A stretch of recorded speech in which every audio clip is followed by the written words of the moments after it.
Mute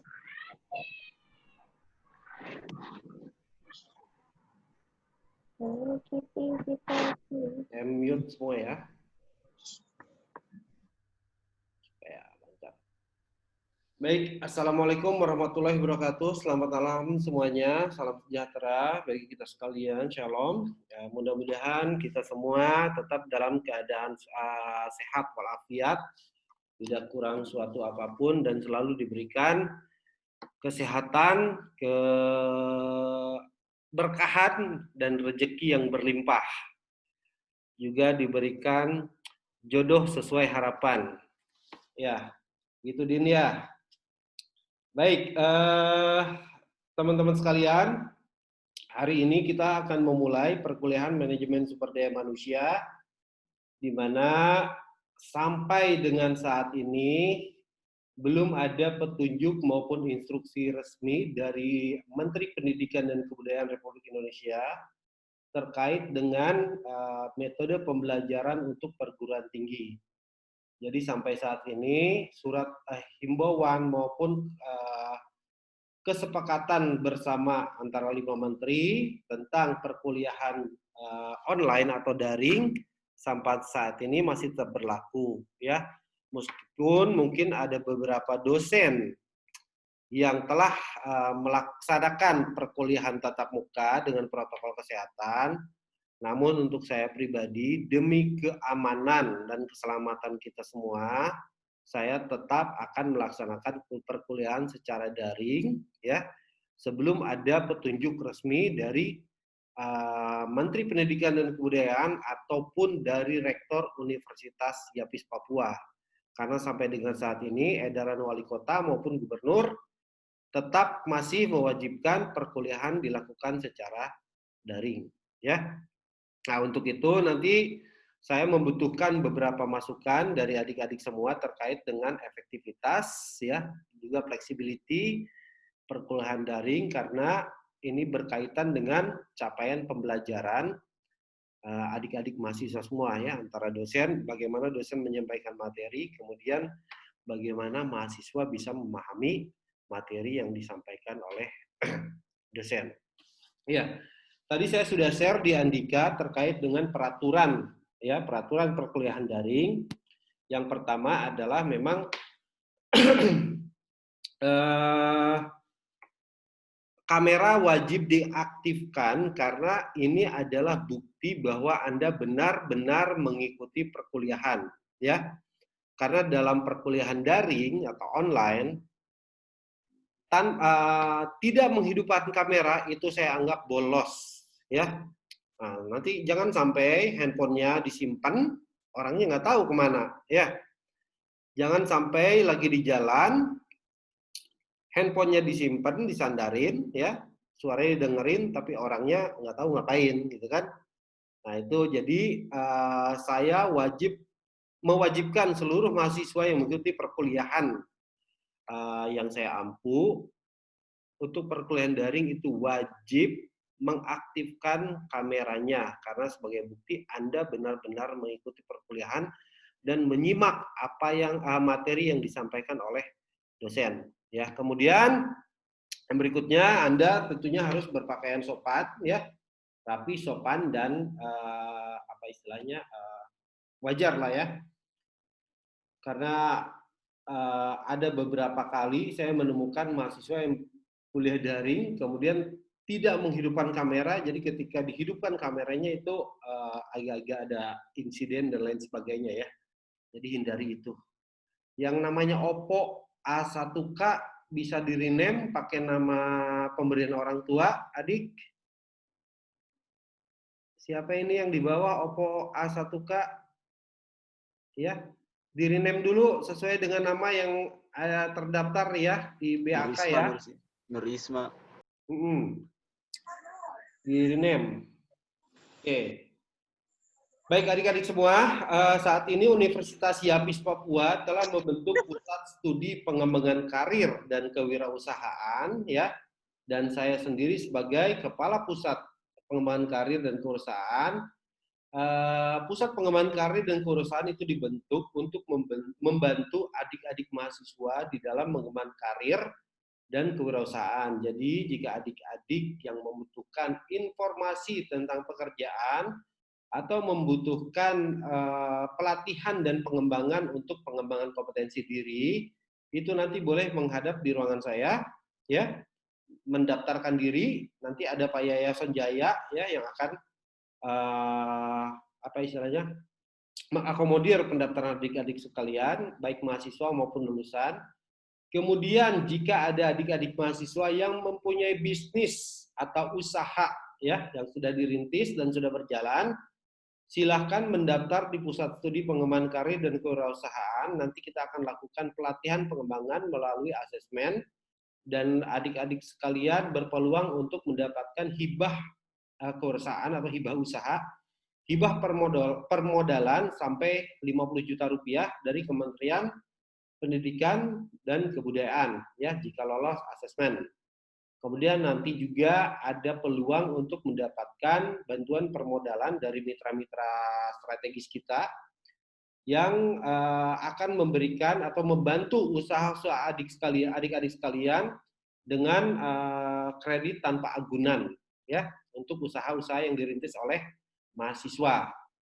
Nah, kemudian perlu saya sampaikan juga ada kabar baik bahwa Anda semua harus bangga kuliah di Universitas Siapis Papua, karena saat ini Universitas Siapis Papua adalah universitas swasta terbaik di Papua dan Papua Barat menurut data dari Kementerian Pendidikan dan Kebudayaan Republik Indonesia melalui rilis klasterisasi perguruan tinggi seluruh Indonesia baik negeri maupun swasta, ya. Universitas Siapis Papua berada di peringkat 282 secara nasional dari 2.136 perguruan tinggi swasta maupun negeri. Sementara di klaster 4 sebanyak 400 perguruan tinggi swasta maupun negeri,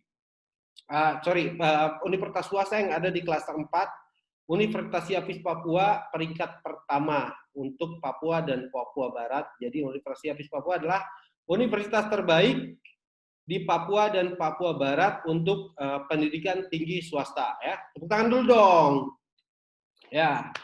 Anda harus berbangga kuliah di Universitas Siapis Papua karena ini data yang berbicara, ya. Ini data yang berbicara, ini menteri yang berbicara, bukan saya atau siapapun yang berbicara, ya. Jadi harus bangga. Baik, kita mulai dengan materi. Mukanya udah bosan nih kalau dengar materi, ya. Maunya ngobrol-ngobrol aja, ya. Gak apa-apa. Jadi nanti materi sedikit, ya. Habis itu kita ngobrol lagi. Jadi gini, kalau ada yang mau sambil makan, silakan, tidak dilarang. Ada yang mau sambil minum, silahkan, tapi tidak boleh sambil tidur-tiduran, ya. Apalagi pegang-pegangan. Ya. Kalau ngerokok, Pak. Kalau pegang kursi boleh. Merokok nggak boleh, ya. Merokok nggak boleh, karena ini direkam. Oke? Nggak boleh merokok. Untuk tinggal merokok terus. Daripada merokok, silakan beli nasi padang, makan nasi padang. Ya. Atau saya kirim nasi padangnya, bagaimana? Boleh, Pak, boleh. Baik, itu sebagai pembuka, ya, untuk adik-adik sekalian. Mudah-mudahan adik-adik mahasiswa Universitas Siapis Papua semakin semangat untuk menyelesaikan kuliahnya di Universitas Siapis Papua dan berkompeten, ya. Jadi bukan hanya mempunyai ijazah, tapi mempunyai sertifikasi kompetensi yang nanti bisa dikeluarkan oleh Pusat Studi Pengembangan Karir dan Kewirausahaan. Jadi kalau adik-adik yang tertarik untuk mengembangkan diri, silakan datang ke ruangan saya. Nanti akan kita lakukan asesmen secara individu maupun kelompok, ya. Baik, kita mulai sebagai pengantar.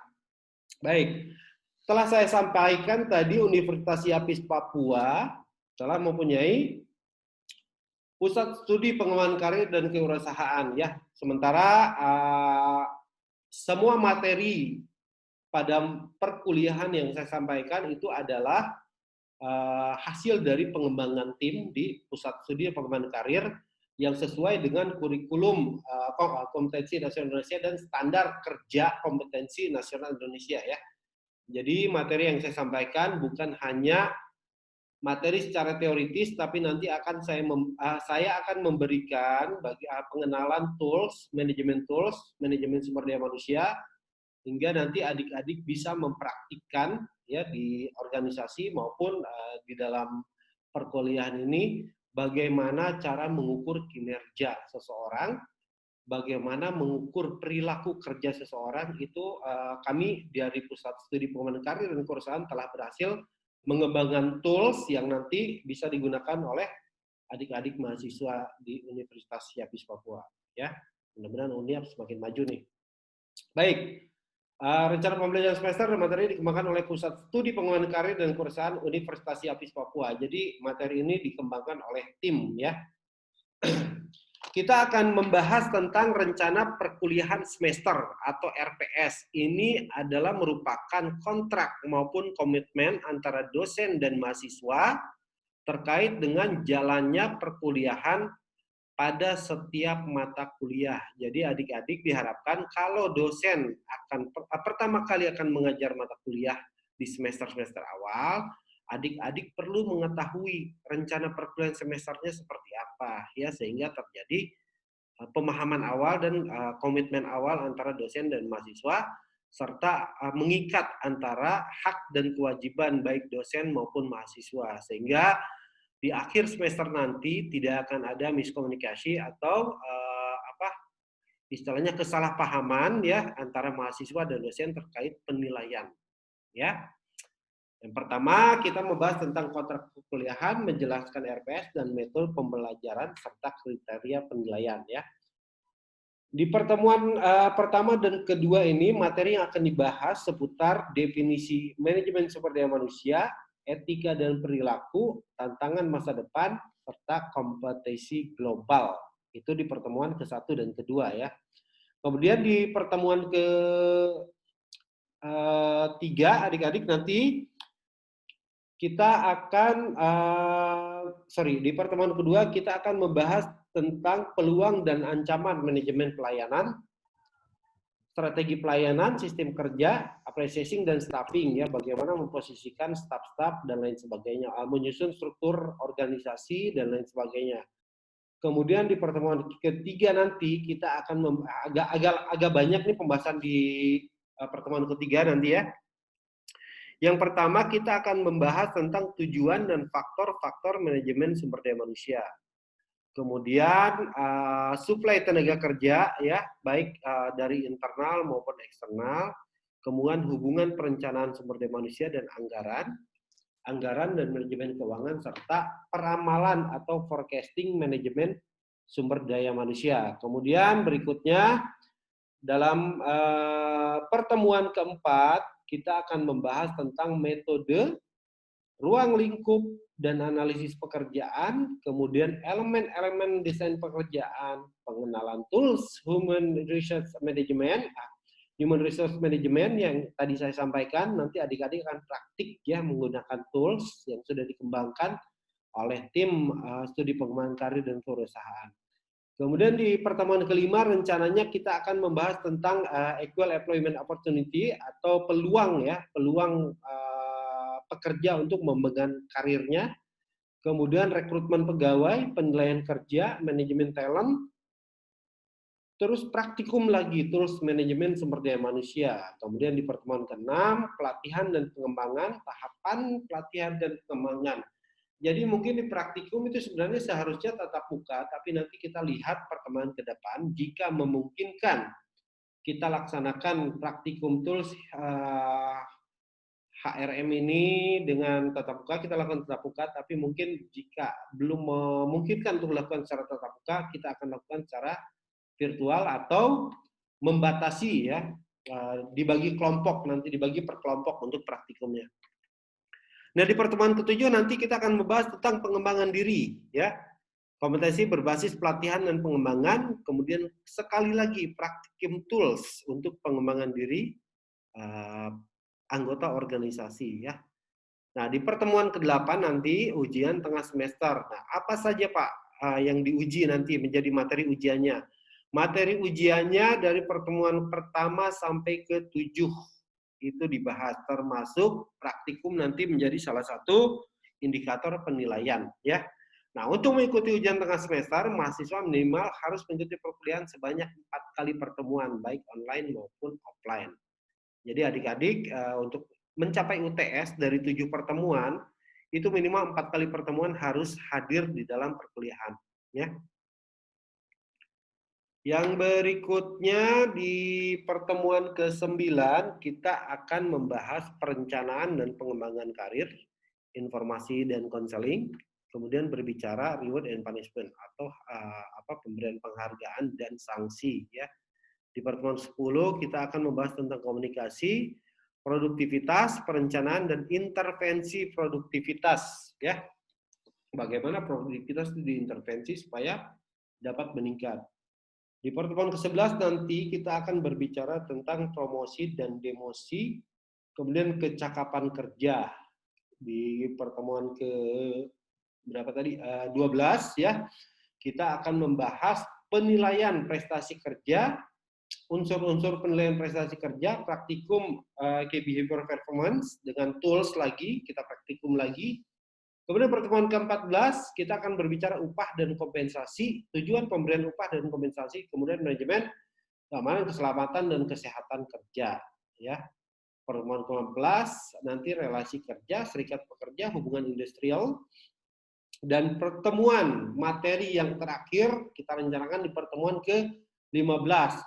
Praktikum tools manajemen sumber daya manusia dan business plan nanti ya.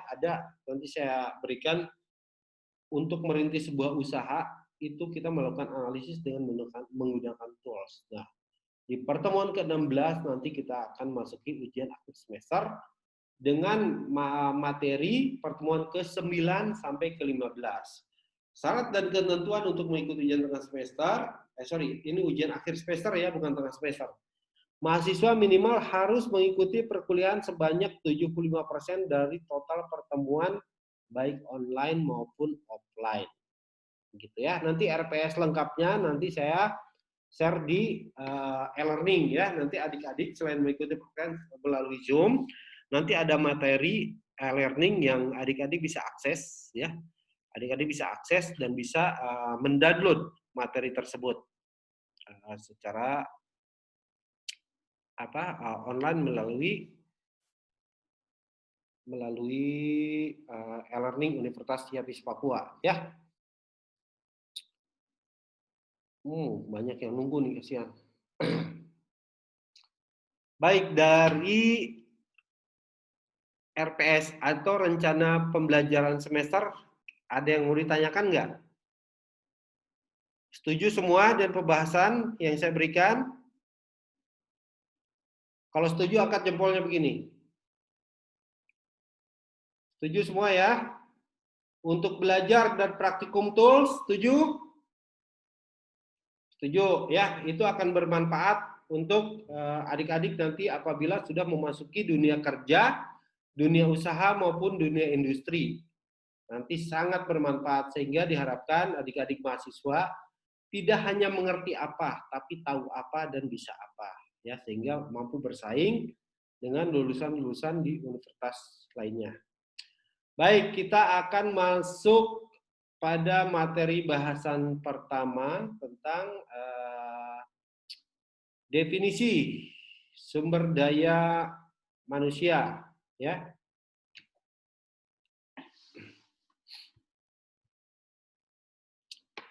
Baik, untuk bahasan pertama kita akan membahas tentang pengertian manajemen sumber daya manusia menurut para ahli tentang fungsi dan tujuan MSDM. Kemudian etika dan perilaku, kita akan membahas tentang etika dan perilaku kerja serta etika dan perilaku organisasi. Ya, tantangan masa depan kita akan membahas tentang apa saja tantangan-tantangan bagi manajemen sumber daya manusia di masa yang akan datang. Kemudian pada bahasan kompetisi global, kita akan membahas tentang bagaimana manajemen sumber daya manusia mampu menciptakan organisasi yang dapat bersaing secara global. Sebenarnya apa sih manajemen sumber daya manusia itu menurut para ahli? Ya, Armstrong mengatakan bahwa Manajemen sumber daya manusia adalah suatu pendekatan terhadap manajemen manusia yang berdasarkan 4 prinsip dasar manajemen. Ya, apa saja prinsip dasar manajemen? Planning, organizing, ya, actuating, dan controlling. Itu 4 elemen dasar dari manajemen. Nanti meskipun ada tambahan leading dan leadership dan lain sebagainya itu ada tambahan, tapi elemen dasarnya adalah biasa disebut POAC, ya, planning, organizing, actuating, dan controlling. Kemudian menurut Mary Parker Follett, manajemen sumber daya manusia adalah seni untuk mencapai tujuan-tujuan organisasi melalui pengaturan orang lain untuk melaksanakan berbagai pekerjaan yang diperlukan, atau dengan kata lain, tidak melakukan pekerjaan itu secara sendiri-sendiri. Sementara itu, menurut Bohlrender dan Snell, bahwa manajemen sumber daya manusia adalah ilmu yang mempelajari tentang apa dan bagaimana cara memberdayakan karyawan dalam perusahaan, serta bagaimana membuat pekerjaan, membentuk kelompok kerja, mengembangkan para karyawan yang punya kemampuan, serta mengidentifikasi suatu pendekatan untuk dapat mengembangkan kinerja karyawan dan dapat memberikan imbalan kepada mereka atas segala usahanya dan pekerjaannya yang telah diselesaikan oleh karyawan di dalam sebuah organisasi. Nah, selanjutnya menurut Edwin B. Flifo, manajemen sumber daya manusia adalah perencanaan, pengorganisasian, pengarahan, ya, serta kegiatan-kegiatan pengadaan, pengembangan, pemberian kompensasi, pengintegrasian, pemeliharaan, dan pelepasan sumber daya manusia agar tercapai berbagai tujuan individu, organisasi, dan masyarakat. Begitu banyak pengertian-pengertian menurut para ahli tentang apa itu manajemen sumber daya manusia. Ya, kalau dimunculkan semua di slide, mungkin 2 hari 2 malam kita membahas pengertiannya tidak akan selesai ya adik-adik, karena saking banyaknya para ahli mendefinisikan, ya, mengkonseptualisasikan apa itu manajemen sumber daya manusia. Namun secara garis besar, ya, kesimpulan dari manajemen sumber daya manusia adalah bagaimana manajemen sumber daya manusia melakukan pendekatan, ya, melakukan pendekatan terhadap manusia dalam organisasi melalui 4 elemen dasar tadi, ya, planning, organizing, actuating, dan controlling. Bagaimana fungsi dari manajemen sumber daya manusia itu melakukan perencanaan. Apa saja sih perencanaan itu? Perencanaan misalkan bisa saja merencanakan masalah pengadaan manajemen sumber daya manusia, merencanakan tujuan organisasi, ya. Jadi organisasi yang baik adalah organisasi yang mampu merencanakan, ya, merencanakan tujuannya secara sistematis dan masif melalui tahapan-tahapan perencanaan dan disepakati oleh seluruh anggota yang ada di dalam organisasi, sehingga tercapai komitmen bersama bahwa tujuan organisasi harus dicapai melalui tahapan-tahapan yang telah ditetapkan, ya. Kemudian setelah planning, fungsi berikutnya adalah organizing, ya. Bagaimana manajemen sumber daya manusia itu mengorganize, ya, mengatur, merancang, ya, kemudian mengelola manusia-manusia yang ada di dalam organisasi untuk memberikan kontribusi-kontribusi terbaik demi pencapaian tujuan organisasi yang telah ditetapkan. Kemudian actuating, ya, bagaimana mengaktualisasikan, ya, menampilkan, mempromosikan, menempatkan dan lain sebagainya sumber daya manusia yang ada di dalam sebuah organisasi sehingga tercipta right man and the right place, ya, menempatkan manusia sesuai dengan bidang, ya, bidangnya dan kemampuannya, serta ditempatkan pada posisi yang tepat sehingga keberadaan sumber daya manusia tersebut itu memberikan kontribusi efektif dan efisien bagi pencapaian tujuan organisasi, ya. kemudian bagaimana sistem pengawasan yang dilakukan oleh manajemen sumber daya manusia untuk memonitoring dan mengevaluasi kinerja sumber daya manusia yang ada dalam sebuah organisasi, sehingga manajemen sumber daya manusia diharapkan atau diwajibkan melakukan penilaian terhadap manusia-manusia yang ada di dalam organisasi tersebut.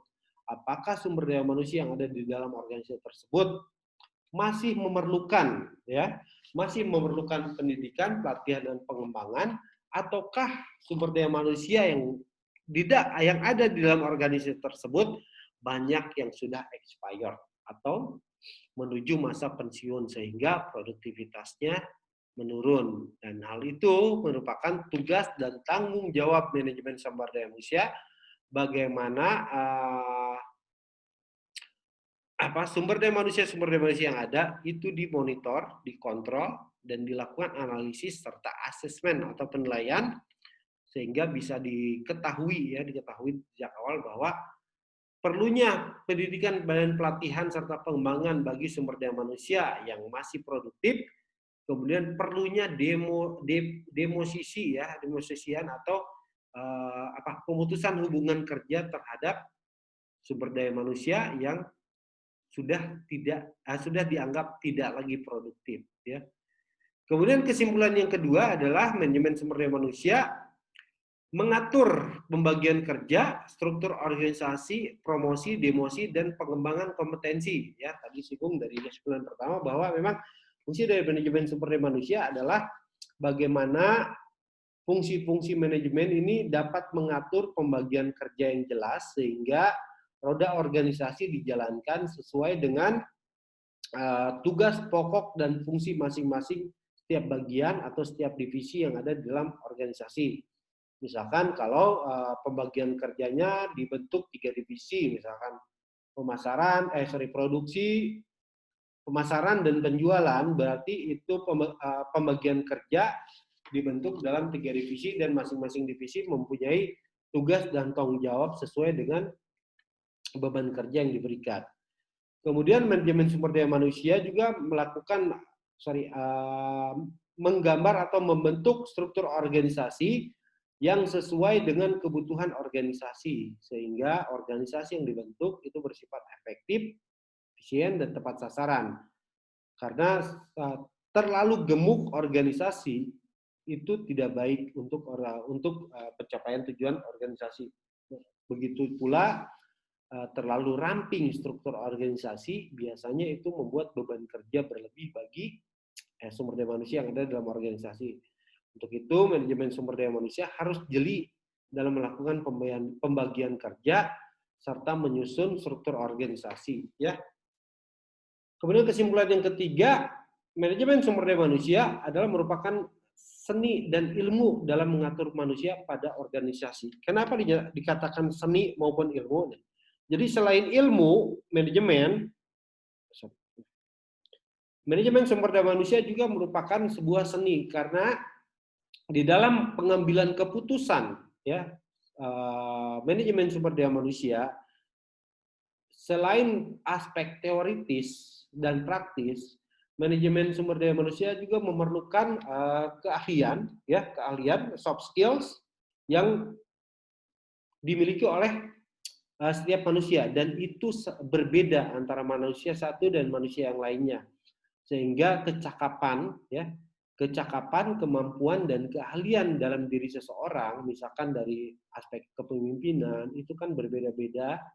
Kemudian aspek komunikasi, itu merupakan seni, dan belum tentu dimiliki oleh seluruh sumber daya manusia yang ada di dalam sebuah organisasi. Sehingga ada manusia-manusia yang mempunyai bakat maupun talenta yang menonjol, ada pula yang di bawah standar.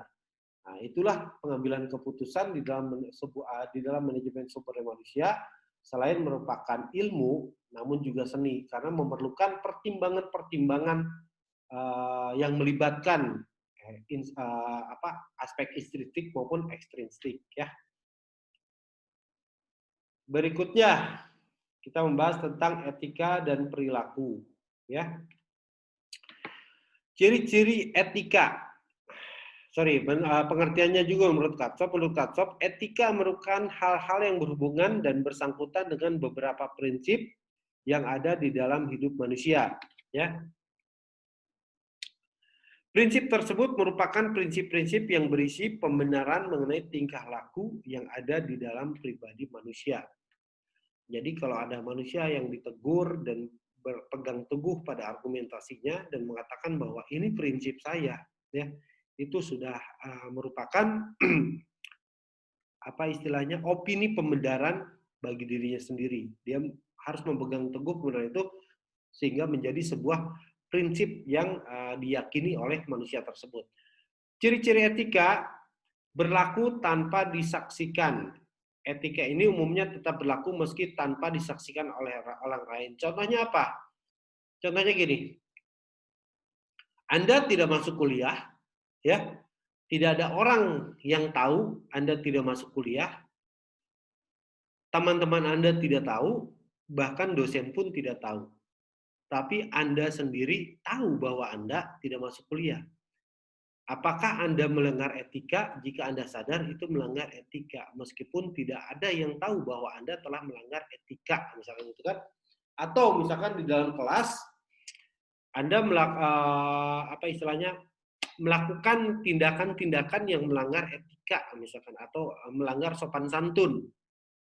Orang lain tidak menyaksikan tindakan Anda tersebut, tapi Anda mengakui bahwa Anda sudah melanggar etika. Ya, itu adalah etika yang berlaku tanpa disaksikan. Jadi disadari sendiri oleh diri pribadi yang melanggar atau mengikuti etika tersebut. Kemudian yang berikutnya ciri-ciri etika absolut atau mutlak, ya. Absolut atau mutlak ini menyatakan bahwa sebuah etika akan berlaku di mana saja, kapan saja, dan untuk siapa saja. Ini etika ini sudah sudah menjadi sebuah peraturan maupun hukum yang berlaku secara mutlak. Misalkan hukum-hukum pidana, hukum perdata, undang-undang dasar dan lain sebagainya, itu adalah etika yang mutlak, ya, yang harus diikuti dan Anda harus tunduk terhadap etika tersebut atau hukum tersebut. Contohnya apa? Contohnya jika Anda mencuri atau membunuh, amit-amit ya, jangan sampai. Sudah jelas hukumannya, ya, Anda pasti disidang, kemudian dijatuhi hukuman. Itu sudah mutlak, ya. Anda korupsi, ketahuan, Anda disidang dan dinyatakan bersalah, kemudian Anda harus menjalani hukuman. Itu etika mutlak, ya. Kemudian cara pandang batiniah. Etika ini adalah cara pandang batiniah yang terkait tentang baik buruknya sebuah perilaku yang dilakukan manusia. Jadi ini masalah moral, ya. Masalah moral, masalah akhlak. Seperti yang dikatakan oleh Iwan Fals, ya. Masalah moral, masalah akhlak. Jadi etika ini bisa dijadikan ukuran bagi manusia-manusia atau sumber daya manusia yang ada di dalam sebuah organisasi, ya. Jadi ada yang perilakunya baik, penyabar, pemarah, ya, dan lain sebagainya. Ada juga perilaku yang pasif, agresif, dan manipulatif, ya, itu ada. Kemudian ada juga Anda merasakan seseorang perilakunya asertif, ya, perilakunya asertif. Oh, Pak Andri ini perilakunya asertif, enak diajak ngobrol dan lain sebagainya. Oh, Andika ini perilakunya agresif, apa-apa itu terus buru-buru dan terus ngotot, itu banyak, ya, banyak perilaku cara pandang batinnya seperti itu. Kemudian dikaitkan dengan keimanan dan lain sebagainya, itu banyak. Kemudian terkait perbuatan dan perilaku manusia. Etika memang sangat berkaitan dengan perbuatan dan perilaku manusia. Jadi sebuah etika umumnya itu terbentuk secara alami akibat perbuatan dan perilaku manusia. Jadi etika itu terbentuk dari struktur sosial manusia itu sendiri, ya, adik-adik sekalian. Jadi zaman dahulu ya, bahkan pada saat manusia pertama kali diciptakan ya, Nabi Adam alaihissalam dan juga anak-anaknya itu sudah ada etika secara natural yang terbentuk dari struktur sosial manusia. Sehingga dengan berkembangnya struktur sosial manusia, manusia sebagai makhluk sosial itu memerlukan tatanan-tatanan dalam kehidupan sosial. Sehingga terbentuklah sebuah etika yang menjadi norma-norma dasar berkehidupan sosial bagi manusia, ya. Sehingga norma-norma, etika-etika membentuk sebuah struktur yang biasa disebut dengan hukum, ya. Hukum, undang-undang, dan peraturan. Dan sumbernya adalah yang pertama adalah dari struktur sosial manusia itu sendiri, sehingga manusia membutuhkan aturan-aturan atau tatanan-tatanan yang dapat mengatur kehidupan sosialnya, gitu ya. Secara singkatnya seperti itu. Nah, berikutnya tantangan masa depan untuk manajemen sumber daya manusia. Yang pertama adalah politik. Kenapa politik menjadi sebuah tantangan? Karena perkembangan politik saat ini tentunya akan mempengaruhi kebijakan-kebijakan. Ya, biasanya digantinya seorang pemimpin itu biasanya akan mengganti kebijakan-kebijakan pemimpin sebelumnya jika dianggap itu tidak sesuai dengan visi misi kepemimpinannya. Ya, jadi aspek politik itu bisa berpengaruh terhadap kebijakan. Kebijakan itu bisa mempengaruhi organisasi, ya. Jadi seseorang yang berkuasa atau power atau berkuasa itu akan memberikan pengaruh terhadap orang-orang yang dia kuasai, orang-orang yang dikuasai. Misalkan gini, Anda mempunyai organisasi atau perusahaan. Nah, turun kebijakan baru dari pemerintah, misalkan terkait dengan undang-undang ketenagakerjaan atau peraturan ketenagakerjaan. Nah, secara otomatis itu akan mempengaruhi kebijakan dalam organisasi adik-adik sekalian. Ya, itulah aspek politik yang mempengaruhi kebijakan. Kemudian berikutnya ekonomi. Ya, ekonomi global akan mempengaruhi organisasi. Contoh kasus pada saat masa pandemi ini, ya, banyak negara-negara ekonominya hancur, mundur, bahkan hancur sampai minus, gitu kan? Banyak negara besar yang pertumbuhan ekonominya minus. Nah, ekonomi global ini, adik-adik, tentunya akan mempengaruhi kinerja organisasi. Organisasi harus beradaptasi dan mencari strategi bagaimana dia berhasil survive di dalam ketidakpastian ekonomi, ya. Karena apa? Faktor ekonomi ini faktor yang sangat sentral dan bisa mempengaruhi atau menghancurkan organisasi sebesar apapun. Bahkan negara pun bisa hancur akibat resesi ekonomi. Ya. Kemudian kemajuan teknologi. Ancamannya adalah akan banyak manusia yang tergantikan oleh robot. Meskipun di era revolusi industri 4.0 saat ini, itu sudah banyak tenaga manusia yang digantikan oleh robot. Terutama di negara-negara maju, contohnya Jepang, ya. Pembantu pun sekarang sudah digantikan oleh robot, ya. Bahkan di Jepang dan di Cina itu pasangan pun sudah banyak yang digantikan oleh robot. Mudah-mudahan di Indonesia tidak ada ya yang pasangan dengan robot. Terutama yang jomblo, mendingan sabar aja daripada dengan robot ya, karena robot mungkin berbeda dengan manusia ya, emosi dan nuraninya akan berbeda. Jadi saya doakan mudah-mudahan yang jomblo secepatnya dapat pasangannya ya, daripada nanti dengan robot kayu. Kemudian aspek sosial ya, aspek sosial ini mampu memberikan transformasi pola interaksi dan komunikasi sosial. Nah, contoh nih, interaksi dan komunikasi sosial saat ini di era revolusi industri 4.0, perkembangan teknologi semakin pesat, banyak pola interaksi dan komunikasi manusia berubah. Yang tadinya kalau silaturahmi ya, mau lebaran, Natal, dan lain sebagainya, kita harus datang berkunjung ke rumah kerabat, teman, maupun saudara untuk mengucapkan secara langsung. Tapi dengan berkembangnya teknologi, sekarang ucapan-ucapan selamat lebaran, Natal, dan lain sebagainya, itu biasanya diucapkan melalui pesan WhatsApp, dan lain sebagainya. Sehingga peranan manusia, intuisi manusia itu banyak digantikan oleh teknologi. Ya. Nah, ini merupakan ancaman bagi manajemen sumber daya manusia. Kemudian legal atau hukum. Banyak deregulasi ketenagakerjaan dan lain-lain yang menjadi tantangan di masa depan untuk manajemen sumber daya manusia. Contoh kecil, saat ini Menteri Ketenagakerjaan telah mengeluarkan undang-undang atau peraturan yang mengatakan bahwa di dalam sebuah organisasi, baik perusahaan maupun birokrasi, untuk level staff, supervisor, ya, manajer dan sebagainya itu sudah harus wajib tersertifikasi kompetensi.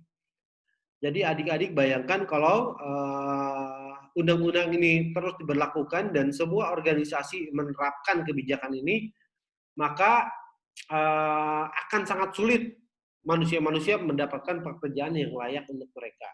Mereka harus berlomba-lomba untuk mendapatkan sertifikasi kompetensi tersebut.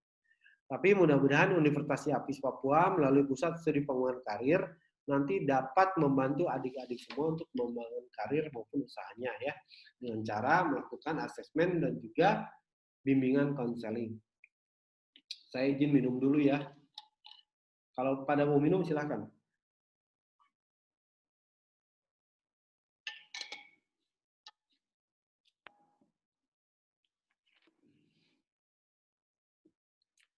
Oke, kita lanjut. Nah, yang terakhir adalah kompetisi global, ya. Kompetisi global adalah suatu bentuk kompetisi tingkat dunia di mana setiap negara berhak untuk ikut bersaing tanpa dibatasi oleh wilayah. Jadi saat ini untuk era globalisasi dan revolusi industri 4.0 bahkan akan menuju society 5.0 dengan digadang-gadang bahwa akan muncul artificial intelligence atau kecerdasan buatan yang disinyalir akan menggantikan kecerdasan manusia. Ya. Nah, banyak persaingan di era global atau di kelas global, baik bagi organisasi kecil maupun organisasi besar. Salah satu contohnya adalah persaingan di bidang jual beli maupun perdagangan. Ya. Sekarang Cina sedang melakukan market war atau perang pasar ya dengan negara-negara lainnya, sehingga Cina dengan kekuatannya yang begitu superpower itu benar-benar menguasai perekonomian dunia. Ya, kenapa? Karena saat ini tidak ada lagi sekat dengan perkembangan teknologi, itu tidak ada lagi sekat. Kalau zaman dulu kita mau pesan barang itu harus nunggu orang dulu berangkat. Misalkan kita di Jayapura nih, kita mau pesan sepatu, dulu itu kita nggak tahu bentuk sepatunya itu seperti apa. Hanya pesan saja belikan sepatu merek tertentu. Jadi orang, saudara maupun teman itu berangkat, nanti bawakanlah sepatu sesuai dengan nomor atau ukuran kaki kita. Ya. Tapi sekarang adik-adik benar-benar informasi itu terbuka. Sebelum membeli barang, bahkan kita bisa mengetahui ya kualitas barang tersebut. Dan itu kita bisa lakukan pembelian atau transaksi dimanapun kita berada selama ada akses internet. Ya, kita bisa membeli barang-barang di luar negeri secara langsung maupun di dalam negeri secara langsung melalui platform-platform digital atau marketplace yang ada seperti Tokopedia, Alibaba, AliExpress, Bukalapak, dan lain sebagainya. Kita bisa lakukan. Zaman dulu kita mau belanja ke luar negeri itu susahnya minta ampun. Sekarang hanya cukup memegang handphone, Anda sudah bisa berbelanja.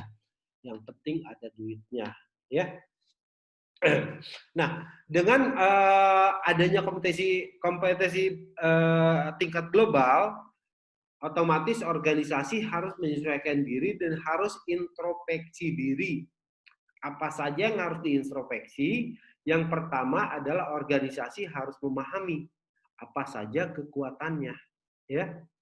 Apa kekuatan yang dimiliki oleh organisasi tersebut dibandingkan dengan pesaingnya, dengan kompetitornya, ya.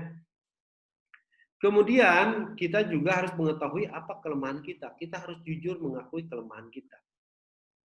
Apa saja kelemahan kita jika kita berkompetisi di tingkat global atau kita berkompetisi dengan pesaing-pesaing kita. Dan itu semua harus dipetakan. Kemudian kita harus juga membaca peluang apa yang kita miliki ketika kita akan bersaing di tingkat global. Ya, apa saja peluang yang kita miliki? Apakah keunggulan produk, diferensiasi produk, dari harga dan lain sebagainya, silakan petakan.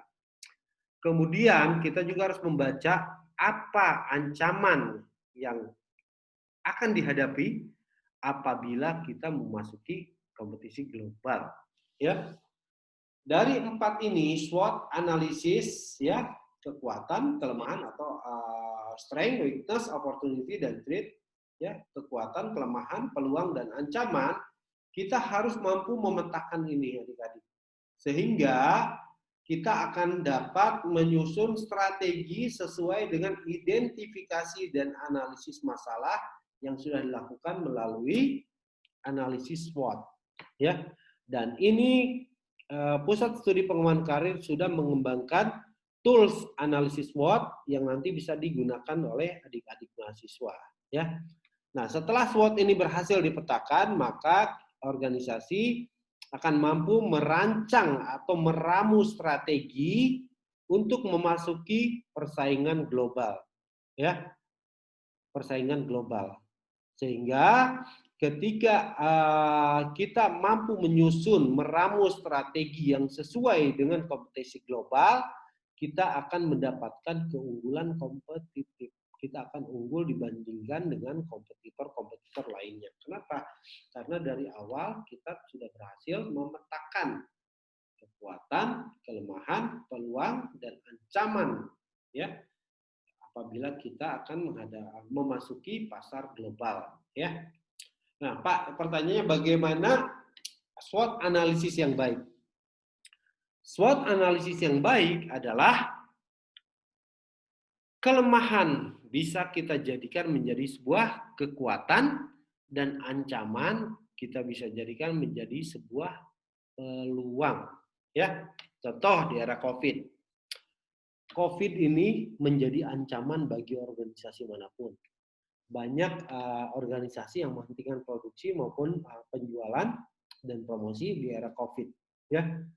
Kemudian ancaman COVID ini justru menjadi peluang bagi beberapa organisasi maupun individu. Contoh, dengan adanya COVID, maka banyak industri-industri rumah tangga yang mendapatkan peluang untuk pesanan masker kain dan hand sanitizer, ya. Itu merupakan peluang di tengah ancaman COVID. Itu contoh kecil. Nah, kemudian ada lagi pola bisnis yang berubah dari kelemahan dan ancaman. Kalau dulu kita akan membeli hand sanitizer, disinfektan maupun masker itu harus selalu ada di apotik, ya. Kita harus membelinya selalu di apotik. Tapi dengan adanya kebutuhan, ya, kemudian ancaman yang mengancam manusia, maka unit-unit bisnis atau pelaku-pelaku bisnis ini membuat ancaman ini menjadi sebuah peluang bisnis. Maka sekarang adik-adik, kalau ke pasar Hamadi atau pasar Ampera atau pasar Entro, pasar manapun, di Mama Sayur, meskipun tidak semuanya, di Mama Sayur pasti Anda akan mendapatkan penawaran untuk membeli masker. Nah, itu adalah peluang di tengah ancamannya. Jadi strategi atau SWOT analisis yang baik adalah bagaimana organisasi bisa membuat kelemahannya menjadi sebuah kekuatan, kemudian ancaman menjadi sebuah peluang, sehingga mampu meramu atau merumuskan strategi untuk masuk pada persaingan global, sehingga akan tercipta keunggulan kompetitif dan menjadi organisasi yang unggul dibanding dengan kompetitor lainnya, ya. Jadi sementara itu yang bisa Bapak sampaikan untuk materi manajemen sumber daya manusia ya sebagai pengantar, dan saya akan memberikan link untuk absensi. Siapa, Cuk? Saya terus satu kelas sama dia tuh, aku tansi.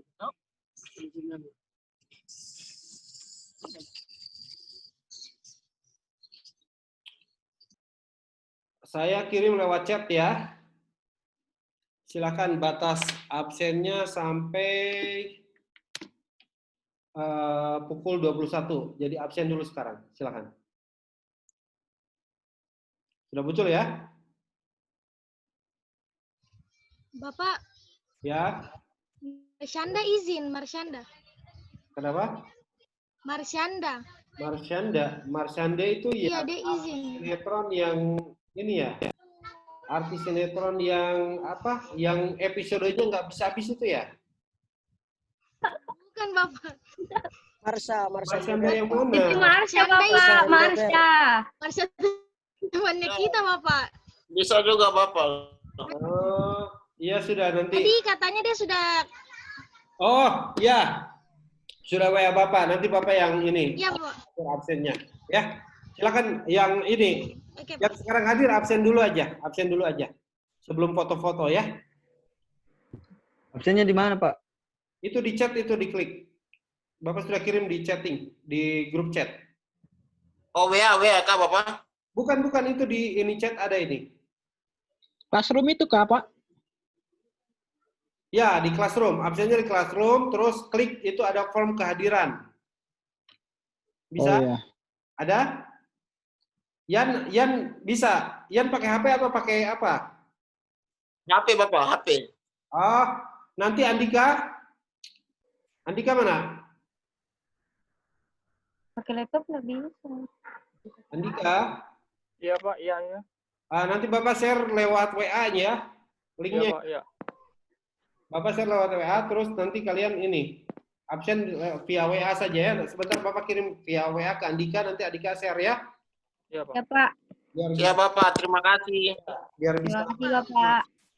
Oke, intinya gini, tadi saya sudah sampaikan bahwa selama belum ada instruksi dari izin dari wali kota maupun kementerian maupun rektor untuk melakukan perkuliahan secara tatap muka, untuk saya pribadi saya tidak akan melakukan perkuliahan tatap muka ya, karena demi keselamatan dan keamanan kita semua, dan juga kita membantu pemerintah yang terus berjibaku ya tenaga kesehatan untuk menanggulangi wabah COVID ini.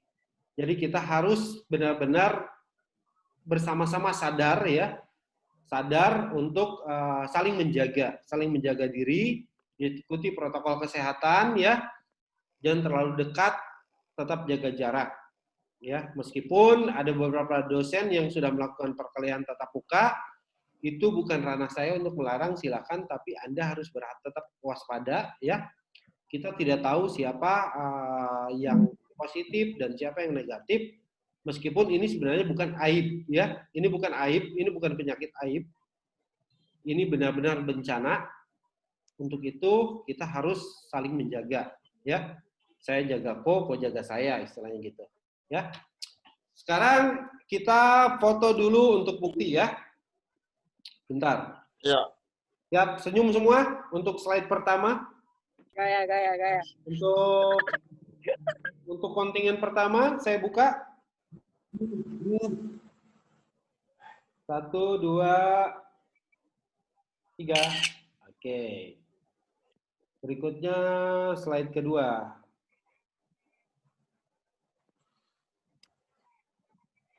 Satu, 2, 3.